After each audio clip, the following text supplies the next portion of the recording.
Alyeska Resort. It's Alaska. It's Icon Pass. It's small, but primarily advanced terrain. Here are some top reasons to come here or skip it altogether. And some of the reasons can work either way. First, it's Alaska. It's fucking Alaska. If you ski or board, isn't that the dream? I mean, everyone goes to Colorado, Utah, California, and those states are top for skiing and boarding, but they don't have the same untamed landscape as Alaska. I mean, Utah and Colorado do have some nice jagged peaks among the generally rolling mountains, but Alaska seems to be almost exclusively that. It looks a lot like the Alps. So why wouldn't you want to ski or board here? Come on, what's wrong with you? Seriously. But being in Alaska is also a reason that you may not want to visit Alyeska, particularly if you lived on the East Coast like me.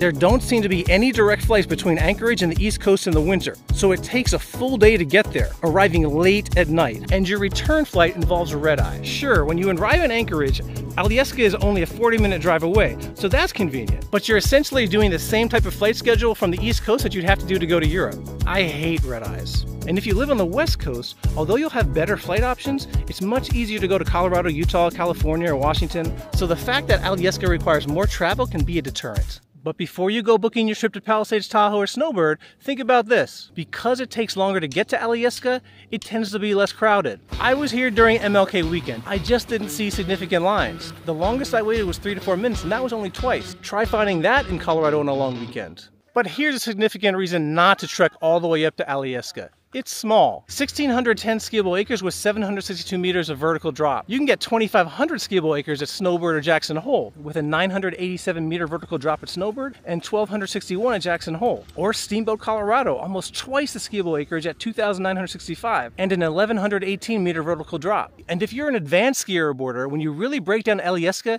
it only has 3 lifts, the Ted's Express and Glacier Bowl Express, which take you to essentially the same spot as the aerial tram. The remaining lifts mainly provide access to beginner terrain. Why would you travel all the way to Alaska for such a small resort? Well, again, if you're an advanced skier or boarder, although there are only 2 ways up the mountain that take you to the same spot, nearly 40% of the mountain is expert terrain. Almost 90% is intermediate or above. 90%? Wouldn't that be like an A- on a test? I don't know. I only got full A's. Or was it D's? Long time ago. For experts and advanced intermediates, Alyeska is really cool because you can find little features like this all over the mountain.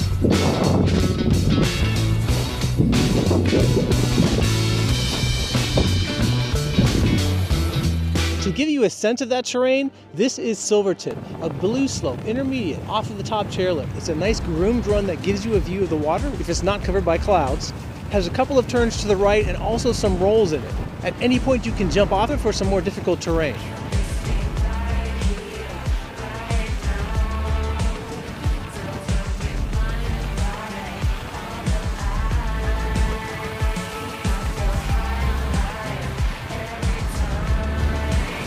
An example of a double black is Pandora, which is off the north face. When I skied it, it wasn't great light. Snow is a little bit hefty, but not quite crusty, but still a lot of fun and very steep. And you get a great view on the north face. Ptarmigan Gully is a great example of some black terrain. The snow when I hit it was nice and soft. It was a bluebird day, so even though there wasn't direct sunlight on the slope, I could easily make everything out.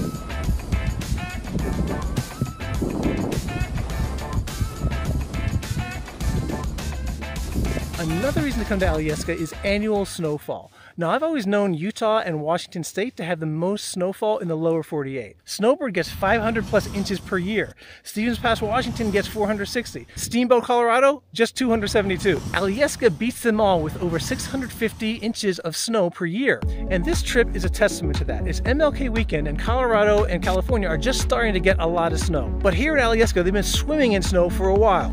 You don't really swim in snow, do you? Maybe that's why I had a D average. And all of that snow, despite being so close to sea level. You can't see it behind me, but underneath the clouds is essentially the Pacific Ocean. Yeah, when you drive the 40 minutes from Anchorage to Alyeska, you don't really ascend like you do when you go to the Colorado resorts from Denver. It's pretty flat, and locals will tell you that the elevation sometimes results in rain, so that's a risk to be aware of.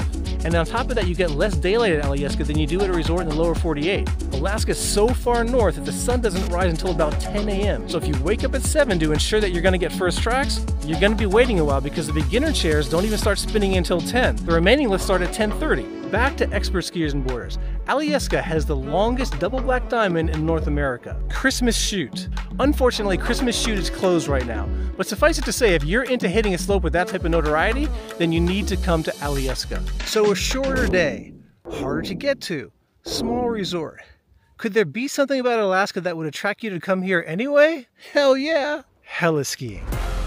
That's the dream, right? Ride a helicopter into the rugged backcountry of Alaska and ski or board for a day that you'll remember the rest of your life. If you stay at the Alyeska Hotel, they can set it up for you. And even if you're not, they can coordinate it. There's also cat skiing when the weather conditions don't allow heliskiing. Not only would I go to Alaska for that, but I'd come back.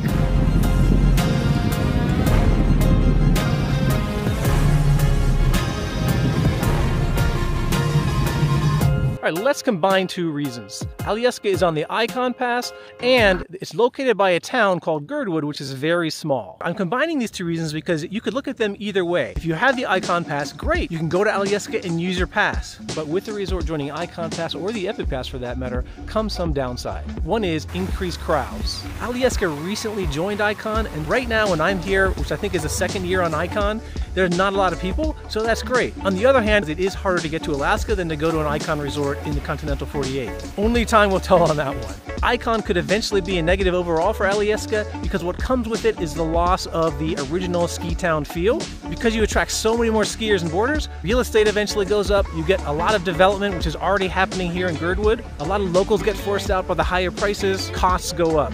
So you get a lot of people who do see the downside. The upside, of course, is that it helps the resort survive. So you can choose whatever side you want. Both sides do have some valid arguments. But either way, Alyeska is on Icon. Let's turn to Girdwood. The upside is you like smaller, sleepier ski towns, traditional die-hard type town. If you're looking for a lively ski town, this is not it. It's not going to have tons of options like Breckenridge, Aspen, Park City. It's a very small town. When you're standing on the mountain and look down, you can see all of it, and the majority of it are just houses. There's no major grocery store. There is one small market that has the essentials like cookies, some cooked foods that you can eat, frozen dinners, but I didn't see raw chicken, raw beef. So if you want that sort of thing, you have to do what I did, which is go to a major grocery store in Anchorage and drive up with your groceries. There are a few coffee spots and some restaurants, but you're not going to have a huge selection.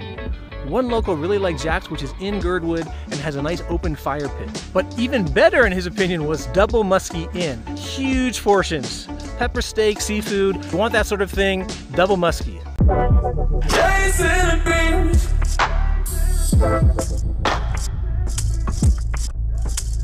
You